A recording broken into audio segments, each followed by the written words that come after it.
And like Glenfiddich was there and Maker's Mark was there. A couple other places. Had a really good time.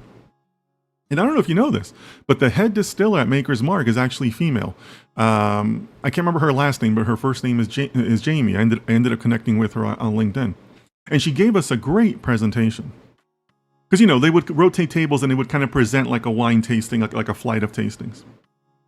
And she was telling us about how at Maker's Mark, they have these like master tasters who are, you know, been working for the brand and they know the brand, right? And nothing can go out unless the master tasters approve of it. Because basically, you know, there's such variance in whiskey, right?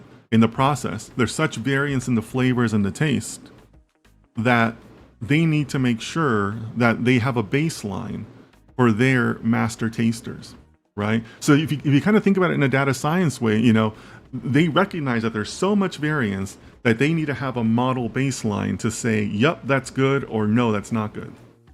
But the thing is, she was talking about how, well, they served us parts of those flights, right? And she was talking about how they're very good whiskeys. And we knew that too, because we were trying and we were like, wow, this is fantastic.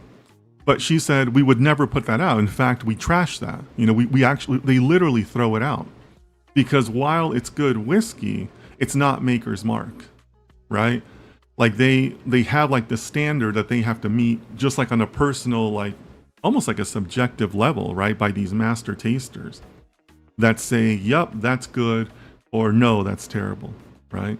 So I just thought that was really fascinating because, again, from a data science perspective, that would be like a baseline model that you're comparing it against, right?